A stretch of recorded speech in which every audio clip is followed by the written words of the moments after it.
హే ఒక్క మ్యాచ్కే నేను సరదాకే మ్యాచ్ని ఎక్కడికో తీసుకెళ్తా. ఇప్పుడు టెస్ట్ ఓడిపోయి వస్తున్నాం చూసుకోమల్లా. అబ్బా మేము ప్లేయర్సే, ఒక టెస్ట్ మ్యాచ్ గెలిచి వస్తున్నాం, ఇంకా మాట దడ దడ పుట్టిస్తాం. అదే మాకు కావాల్సింది. అచ్చా సరే, మా ఫ్యాన్స్ అందరూ ఫస్ట్ టెస్ట్ని చూసి 3 డేస్కే కథం అనుకున్నారట. అది వైజాగ్లో ప్రూవ్ చేస్తాం. ఏంది గిల్, నువ్వు గిట్లయితే ఎట్లా? అసలు ఏమైంది అంటున్నా. అట్లేం కాదన్నా, నెక్స్ట్ మ్యాచ్లో దుమ్ము దులుపుడే, తగ్గేదేలే.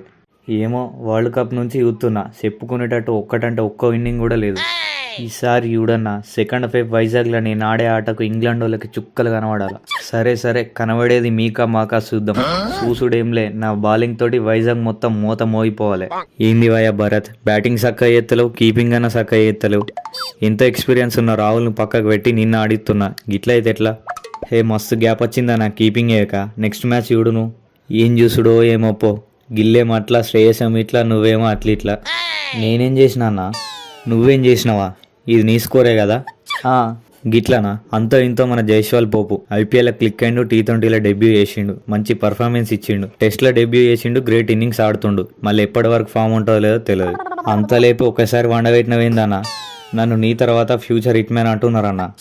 గిల్ని కూడా ఫ్యూచర్ విరాట్ అంటుర్రు. ఇప్పుడు కూడా ఎట్లా ఆడుతుండో అట్లేంలే. ఇప్పుడు ఆడే ప్రతి టెస్ట్ కథ వేరే. నెక్స్ట్ ఐపీఎల్లో దుమ్ము దులుపుడే, T20 వరల్డ్ కప్కి సెలెక్ట్ అవుడే.